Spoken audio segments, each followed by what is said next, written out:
Good evening साथियों। जैसा कि मैं जानता हूं कि आप लोग मस्त और ज़बरदस्त होंगे, डेली क्लास आप लोग देखते होंगे। आज का टॉपिक है, कल ही मैंने बताया था प्रतिभाशाली बच्चों को मैं कल नेक्स्ट टॉपिक रहेगा। आज वही मैं प्रतिभाशाली बच्चों को पढ़ाने के लिए फिर संध्या बेला में मैं आया हूँ। ठीक है साथियों, देखिए प्रतिभाशाली बच्चे, कल ही मैंने आपको बताया था प्रतिभाशाली बच्चे जो प्रतिभा के क्या होते हैं, बहुमुखी होते हैं। जैसा कि हम जानते हैं कि जो बच्चे सामान्य बच्चों से किसी भी प्रकार से अलग होते हैं, सामान्य बच्चे से किसी प्रकार से क्या होते हैं, अलग होते हैं, वे विशिष्ट बच्चे कहलाते हैं, वे स्पेशल बच्चे कहलाते हैं, जो सामान्य जनरल बच्चे से क्या होते हैं, अलग होते हैं। और प्रतिभाशाली बच्चे विशिष्ट बच्चों के अंतर्गत आते हैं, विशिष्ट बच्चों के अंतर्गत आते हैं प्रतिभाशाली बच्चे। टर्मन के अनुसार, टर्मन ने अपने अनुसार बताया है कि प्रतिभाशाली बच्चों की बुद्धि लब्धि कितनी होती है, 140 होती है। कितनी होती है, 140 इनका आईक्यू लेवल होता है। इसी को बोलते हैं हिंदी में बुद्धि लब्धि। ठीक है, बुद्धि लब्धि के ऊपर वाले बच्चे प्रतिभाशाली माने जा सकते हैं। मतलब 140 के ऊपर जितने बच्चों की बुद्धि लब्धि होगी वे सभी क्या माने जाएंगे, प्रतिभाशाली बच्चे माने जाएंगे। चलिए अब देखिए, कोटेशन है अब्दुल रऊफ के अनुसार। अब्दुल रऊफ के अनुसार क्या है, इन्होंने बताया है कि प्रायः उच्च बुद्धि लब्धि को प्रतिभाशाली का संकेत माना जाता है। किसने कहा है, रऊफ महोदय ने बताया है। अतः प्रतिभाशाली बच्चे शब्द का अभिप्राय बच्चे की उच्च बुद्धि लब्धि से, किससे है, बच्चे की उच्च बुद्धि लब्धि से किया जाता है।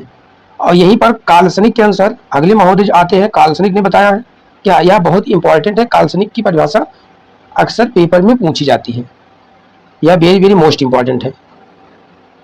काल्सनिक महोदय की डिफिनीशन क्या है, बहुत इंपॉर्टेंट, इनका स्टेटमेंट बहुत ही इंपॉर्टेंट है। इन्होंने क्या बताया है, वह प्रत्येक बच्चा जो अपने आयु स्तर के बच्चों में किसी योग्यता से अधिक हो और जो हमारे समाज के लिए महत्वपूर्ण नया योगदान कर सके, काल्सनिक ने बताया है।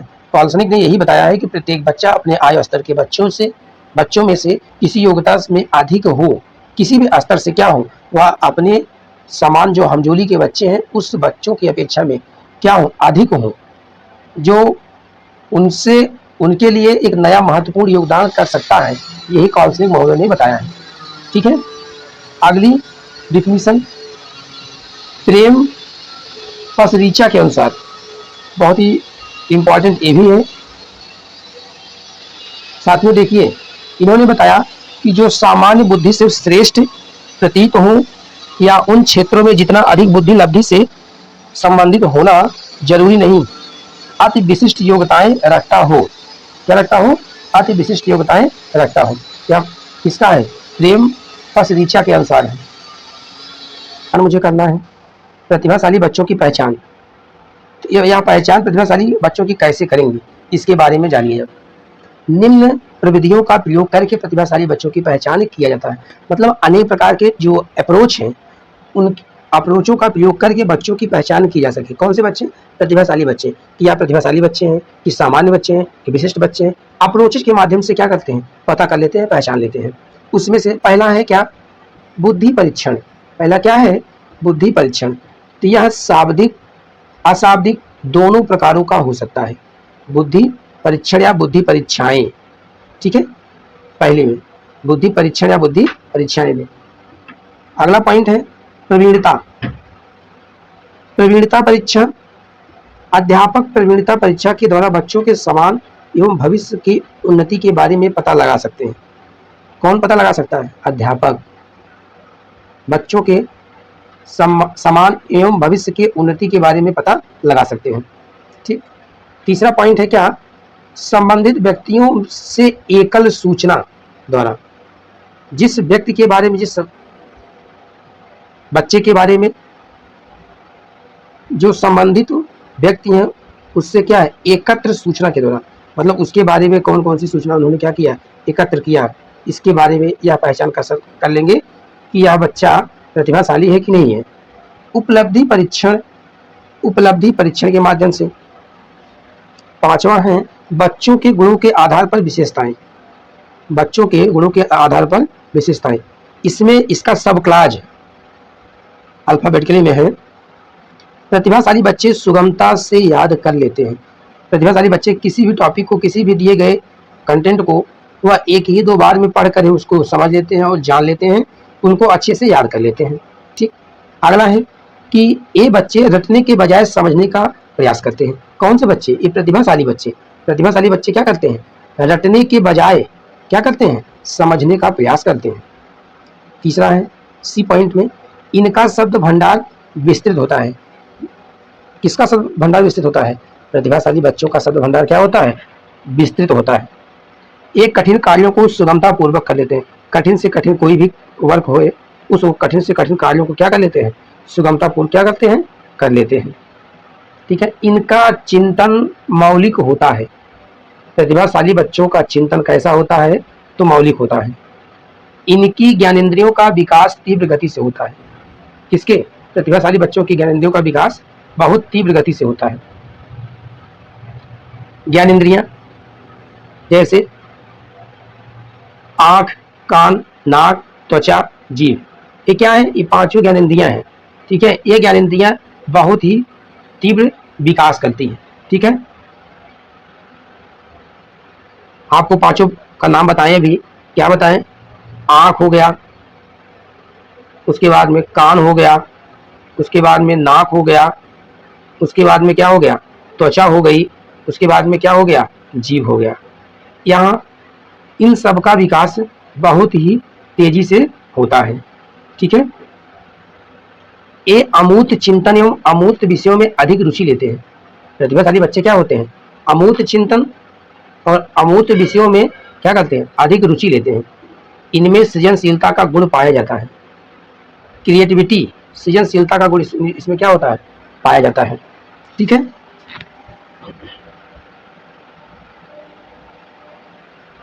प्रतिभाशाली बच्चों में तीव्र समस्या समाधान, विद्यालय कार्य एवं गृह कार्य को सुगमता से करना चाहिए। अंतर्दृष्टि, बौद्धिक नेतृत्व, अधिक अंक पाने की प्रवृत्ति एवं क्रियाकलापों में विभिन्नताओं के गुण पाए जाते हैं। ये सब प्रतिभाशाली बच्चों के अंदर अनेक प्रकार के क्रियाकलाप में जो विभिन्नता होते हैं, विभिन्नता के गुण होते हैं, ये सब प्रतिभाशाली बच्चों में ही पाए जाते हैं। ठीक है, अब देखिए प्रतिभाशाली बच्चों की शिक्षा। प्रतिभाशाली बच्चों की शिक्षा, तो प्रतिभाशाली बच्चों की शिक्षा देखिए, पहला पॉइंट है अवसरों की समानता। उनको आप क्या करेंगे? अवसर देंगे। क्या देंगे? अवसर देंगे। अवसरों की समानता पहला हो गया। दूसरा है विशेष एवं समृद्ध पाठ्यक्रम के अंतर्गत शिक्षा। तीसरा है असामाजिक आदतों को रोकना। जो समाज के विरुद्ध हो कार्य है उनको क्या करना? रोकना। सर्वांगीण विकास पर बल देना। सर्वांगीण विकास मतलब होल विकास, मतलब किसी तरीके से उनके लिए कोई बाधा ना हो, डेवलपमेंट में कोई समस्या ना हो। सर्वांगीण विकास, हर एक स्तर और पहलू पर उनके विकास पर बल देना, ये सब प्रतिभाशाली बच्चों की शिक्षा के अंतर्गत आते हैं। अब क्या है? संस्कृति की शिक्षा। अगर बच्चा प्रतिभाशाली है, बहुमुखी विकास का है, तो देखिए वह संस्कृति में भी शिक्षा ग्रहण करेगा। जैसे संस्कृति के अंतर्गत शिक्षा, जैसे गाने बजाने से संबंधित। ठीक है, श्रेष्ठ एवं विशेष रूप से प्रशिक्षित अध्यापक द्वारा शिक्षण। विशेष रूप से प्रशिक्षित अध्यापक के द्वारा क्या होता है? शिक्षण करवाया जाता है। बच्चे की रुचि के अनुसार प्रिय कार्य देना। अगर बच्चे की रुचि है, मान लीजिए एग्जाम्पल के तौर पर छोटे बच्चों में आर्ट के चैप्टर में ज़्यादा बच्चे, छोटे बच्चे अक्सर साड़ी का किनारा ही बनाते हैं। तो उनको, अगर उनकी रुचि साड़ी का किनारा बनाने में ही है, तो उनके अनुसार वही उनको फिगर दिया जाए कि जिसमें उनकी क्या हो? रुचि हो। या मैंगो बनाना है तो मैंगो बनाने में, आम बनाने में, आम का चित्र बनाने में उनकी रुचि, तो आम का ही चित्र उनको दिया जाए। मतलब कुल मिलाकर के बच्चे की रुचि के अनुसार प्रिय कार्य देना चाहिए, प्रिय कार्य करवाना चाहिए। पुस्तकालय सुविधाएं उपलब्ध कराना। पुस्तकालय सुविधालय मतलब जो विद्यालय में क्या है? लाइब्रेरी की सुविधा देना। ठीक, विशेष विद्यालयों में शिक्षा। अगला पॉइंट है विशेष विद्यालयों में शिक्षा। अगला पॉइंट विशेष कक्षाओं की व्यवस्था। स्पेशल कक्षाओं की क्या होनी चाहिए? व्यवस्था होनी चाहिए। शिक्षा के द्वारा व्यक्तिगत ध्यान देना। जो प्रतिभाशाली बच्चे होते हैं वो टीचर के द्वारा उन पर क्या किया जाना चाहिए, ध्यान देना चाहिए। ध्यान देने का मतलब है कि समय से वह अपना गृह कार्य किया है कि नहीं, डेली विद्यालय आता है कि नहीं, या विद्यालय में समस्त प्रकार की जो क्रियाकलाप होते हैं जैसे किसी पर्व के थ्रू तहत वह प्रतिभाग कर रहा है कि नहीं। अनेक प्रकार की व्यक्तिगत विशेषताएं होती हैं जिस प्रकार से शिक्षक के द्वारा व्यक्तिगत ध्यान देना चाहिए। वैसे हर बच्चे के ऊपर टीचर व्यक्तिगत ध्यान देता है, लेकिन कुछ बच्चे स्पेशल ऐसे होते हैं जिनके ऊपर टीचर व्यक्तिगत ध्यान देते रहते हैं। अगला पॉइंट है कि समय समय पर विशेष निर्देशन, समय समय पर क्या करना चाहिए, उनको विशेष प्रकार का निर्देशन देना चाहिए। निर्देश मतलब इंस्ट्रक्शन, कि इसको इस तरीके से करिए, उसको उस तरीके से करिए, मतलब रास्ता दिखाना, कहने का मतलब एक संकेत देना, इस तरीके को। अगले टॉपिक में धीमी गति से सीखने वाले बच्चे। धीमी गति से बहुत से बच्चे तीव्र गति से सीख लेते हैं जो प्रतिभाशाली के अंतर्गत आए भी, आपको बताया गया। अब धीमी गति से मंद गति से सीखने वाले बच्चे बहुत स्लो, आराम से बहुत सीखते हैं। उनको एक बार में दो बार में बताई गई बात समझ में नहीं आती है, कैप्चर नहीं कर पाते हैं। इसमें प्रसिद्ध मनोवैज्ञानिक क्रिक महोदय 1962 में सामान्य प्रतिभाशाली बच्चों की पहचान उनके द्वारा सीखे गए कार्यों को सीखने की गति के आधार पर किया। अगर क्वेश्चन आएगा कि सामान्य एवं प्रतिभाशाली बच्चों की पहचान सीखे गए कार्यों को सीखने की गति के आधार पर कब और किसने बताया, तो कब 1962, और किसने बताया, क्रिक महोदय ने बताया। इस प्रकार का क्वेश्चन आता है 1 नंबर में, और मल्टीपल क्वेश्चन जो आते हैं 1 नंबर में उसमें भी आपको मिल जाएगा। आगे उन्होंने कहा यदि सामान्य बच्चे की शैक्षिक उपलब्धि, किसकी, सामान्य बच्चे की क्या है, शैक्षिक उपलब्धि अगर अपने आयु वर्ग से कम है, आयु वर्ग से क्या है, कम है, तब उसे भी धीमी गति से सीखने वाला माना जाता है। और यदि विकास समायोजन, क्या, डेवलपमेंट समायोजन, आत्मनिर्भरता अपनी आयु वर्ग के बच्चों से कम हो, या फिर अपने आप को अपनी कक्षा में समायोजित ना कर पाता हो, तो मंद अधिगम होता है या मंद अधिगामी होता है। ठीक है, तो उसे क्या बोलते हैं, मंद अधिगामी कहते हैं। तो देखिए क्या है, धीमी गति से सीखने वाले बच्चों की विशेषताएं निम्न है। देखिए उसमें भी धीमी गति से सीखने वाले बच्चों की विशेषताएं निम्न है, तो इसमें भी क्या है, पहली विशेषता क्या है, शारीरिक विशेषताएं, फिजिकल। देखिए इसमें पहला पॉइंट है धीमी गति से सीखने वाले बच्चों का शारीरिक मानसिक तीनों विकास धीमी गति से होता है। चाहे शारीरिक कह लो, चाहे मानसिक कह लो, और चाहे शारीरिक और मानसिक दोनों एक साथ बताकर, कुल मिलाकर के तीनों विकास धीमी गति से होता है। ठीक, इनमें परिपक्वता भी देर में आती है। इनमें क्या होती है, परिपक्वता बहुत देर में आती है।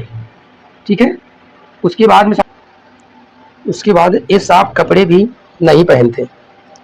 ऐसे बच्चे लिखना, कला, आत्मविश्वास एवं सामाजिक गुणों का लोप, चिंता मुक्त, विद्यालय में अनुपस्थित, इंद्र दोषों से ग्रसित है, ठीक है, एवं सीखने में हरास जैसी बीमारी से ग्रस्त होते हैं। जो शारीरिक विशेषताएं के अंतर्गत अभी आपको बताएं कि शारीरिक रूप से, मानसिक रूप से, शारीरिक और मानसिक कुल मिलाकर के तीनों विकास धीमी गति से होता है। इनमें परिपक्वता देर में आती है, मैच्योरिटी बहुत देर में आती है, अचानक मैच्योरिटी नहीं आ जाती। धीरे धीरे जैसे इनका शरीर डेवलप होता है वैसे वैसे इनके आयु के अनुसार इनमें मैच्योरिटी आती है। और एक साफ कपड़े भी नहीं पहनते। ऐसे बच्चे लिखना, कला, आत्मविश्वास एवं सामाजिक गुणों का लोप, चिंता मुक्त, विद्यालय में अनुपस्थित, इंद्र दोषों से ग्रसित एवं सीखने में हरास जैसी बीमारी से ग्रस्त हुआ करते हैं या होते हैं।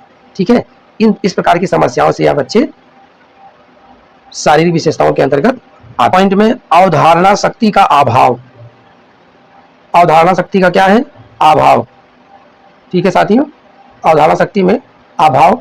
फिर तीसरा पॉइंट है असुरक्षा का भाव। क्या है? असुरक्षा का भाव। चौथा है अभिव्यक्ति या संप्रेषण क्षमता का अभाव। पांचवा क्या है? समस्या ग्रस्तता, जो समस्या ग्रसित है, ठीक है वह। तो पहले में आपको विशेषता में क्या बताए? शारीरिक विशेषता बताए। दूसरे में क्या बताए? अवधारणा शक्ति का अभाव, कॉन्सेप्चुअल पावर ऑफ। तो कॉन्सेप्चुअल मतलब इनमें इनके अंदर कॉन्सेप्ट क्लियर होने का अभाव पाया जाता है, जो धीमी गति से सीखते हैं। असुरक्षा का भाव होता है, या अपने आप को असुरक्षित समझते हैं, लगता है इनको मैं इतना अच्छा कोई वर्क नहीं कर पाऊंगा, इसलिए बहुत धीमे धीमे सीखने का प्रयास करते हैं और सीखते हैं।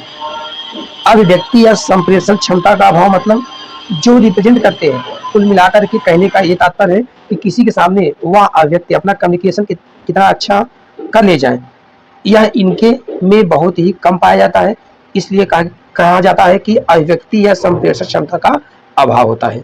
ठीक है। पांचवा है समस्या ग्रस्तता, समस्या से ग्रसित होते हैं। ठीक है। अगले में क्या है? धीमी गति से सीखने वाले बच्चों की पहचान। जो धीमी गति से सीखते हैं वे बच्चों की पहचान क्या है? तो देखिए साथियों, निरीक्षण विधि द्वारा आप क्या करेंगे? उनका निरीक्षण करेंगे, निरीक्षण के माध्यम से। एकल अध्ययन विधि के द्वारा। अगला है क्या? एकल अध्ययन विधि के माध्यम से। तीसरा है चिकित्सा परीक्षण के माध्यम से। चौथा है शैक्षिक परीक्षण के माध्यम से। पांचवा है व्यक्तिगत परीक्षण के माध्यम से। छठा है बुद्धि परीक्षण के माध्यम से। सातवां है अन्य मनोवैज्ञानिक परीक्षण के माध्यम से। ठीक है। यह धीमी गति से सीखने वाले बच्चों की पहचान है। यह पहचान आपको अगर 1 नंबर या 2 नंबर में जो भी हो लिखने के लिए आता है, 2 नंबर में ऐसे पूछा जाएगा धीमी गति से सीखने वाले बच्चों की पहचान क्या है, तो आप जो है 4-5 पॉइंट है साथियों आराम से लिख सकते हैं। मैंने अभी आपको बहुत अच्छे से बताने का प्रयास किया कि निरीक्षण विधि, एकल अध्ययन विधि, चिकित्सा परीक्षण विधि, शैक्षिक परीक्षण के माध्यम से, व्यक्तिगत परीक्षण के माध्यम से, बुद्धि परीक्षण के माध्यम से, अन्य मनोवैज्ञानिक परीक्षण के माध्यम से कर सकते हैं। पहचान थी। अब देखिए साथियों, अब इनका धीमी गति से सीखने वाले बच्चों के कारण भी जानिए। भाई किस रीजन से आप बहुत धीमी गति से सीखते हैं? पहला देखिए, पहला कारण है कि आर्थिक परिस्थिति या गरीबी। भाई किसी के पास उतनी सुख सुविधाएं नहीं है और उनके पास पैसे नहीं है, आर्थिक मतलब धन की कमी, पैसा नहीं है और गरीबी। जब भाई पैसा नहीं तो गरीबी तो होगी। तो इस वजह से क्या होता है? पहला कारण यह बन जाता है। क्या बनता है? कि आर्थिक परिस्थिति या गरीबी के कारण। दूसरा है कि परिवार के सदस्यों का मानसिक स्तर। भाई सेकंड पॉइंट में क्या है कि परिवार कितना शिक्षित है। अगर परिवार के अभिभावक जैसे माता पिता या और कोई अभिभावक मुखिया होगा वह शिक्षित होगा, उनका मानसिक स्तर बहुत ही कुशल और अच्छा होगा, तो वह बच्चों के लिए क्या करेंगे? बहुत ही अच्छा वातावरण का निर्माण करेंगे, जिससे बच्चा भी अच्छे वातावरण में रहेगा और सीख पाएगा। जब परिवार के सदस्य का मानसिक स्तर सही नहीं है तो बच्चा कहाँ से सीखेगा? दूसरा कारण यह हो गया। तीसरा कारण क्या है? संवेगात्मक घटक। संवेगात्मक घटक में क्या है? जैसे क्रोध, क्या? क्रोध, भय, प्रेम, 3 चीज। अब अगर कोई बच्चा पढ़ने में रुचि रखता है और उसको आप जो है हमेशा डांट कर क्रोध दिखाते हैं तो क्या करेगा?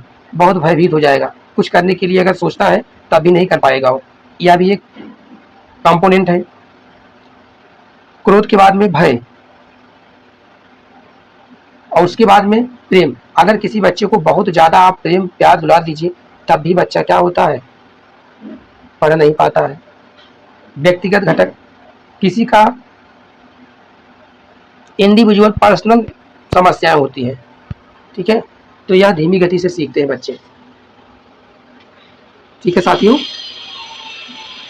अभी तक आप धीमी गति से सीखने वाले बच्चों के कारण जाने हैं, अब इनकी समस्याएं जानिए आप लोग। देखिए पहली समस्या क्या है? ज्ञानात्मक अधिगम की समस्या। दूसरा है भाषा एवं वाणी की समस्या। तीसरा है श्रवण प्रत्यक्षीकरण की समस्या। चौथा है दृष्टि एवं व्यवहारिक समस्याएं। पांचवा है सामाजिक और संवेगात्मक समस्याएं। ज्ञानात्मक अधिगम समस्याएं में कुछ जैसे क्या है, बोध, ज्ञान, अनुप्रयोग की समस्या होती है, तो यह ज्ञानात्मक अधिगम समस्याएं के अंतर्गत आएंगे।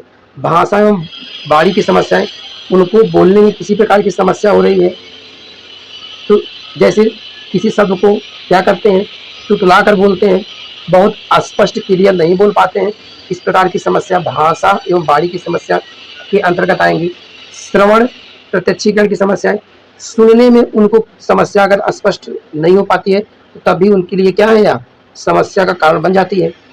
चौथा है दृष्टि तथा व्यवहारिक समस्याएं, देखने में, किसी भी वस्तु को देखने में, देखने के लिए जो नजरिया होता है, इस प्रकार की समस्याएं होती हैं, तभी वह क्या होता है, धीमी गति से सीखता है। जैसे किसी बच्चे को अगर देखने में विकार है और किसी बच्चे को सुनने में विकार है, तो उनको प्राय यही प्रियॉरिटी देना चाहिए कि जो बच्चे स्पष्ट तरीके से देख नहीं पाते उनको क्लास में अगली सीट पर बैठाया जाए, जो सुन नहीं पाते उनको आगे ही सीट पर बैठाने का प्रयास किया जाए, जिससे कि अध्यापक की समस्त बातें जो शिक्षण कार्य के समय की जा रही हैं वो बातें बच्चे के कान तक, और जो व्हाइट बोर्ड या ब्लैक बोर्ड पर जो लिखा जा रहा है तो अब बच्चे को सुस्पष्ट अच्छे से दिखाई दे और सुनाई दे, हर चीज़ें जो अध्यापक के द्वारा क्लास में गतिविधियाँ की जा रही है।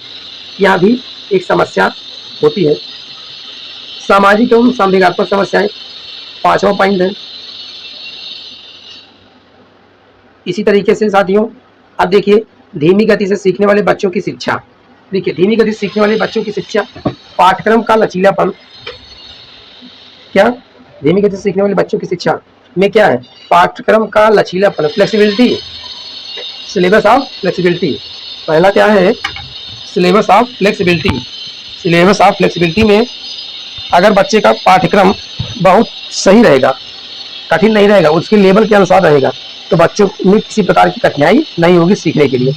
सेकंड पॉइंट है शिक्षक द्वारा बच्चों का अवलोकन करना। अगर शिक्षक क्या कर रहा है, बच्चे का अवलोकन करेगा, तो जाहिर सी बात है कि बच्चे में किसी प्रकार की समस्या नहीं होगी। और प्रेरणा प्रदान करना, मोटिवेशन देना, समय समय पर बीच बीच में बच्चों को क्या कर देना, मोटिवेशन देते रहना चाहिए।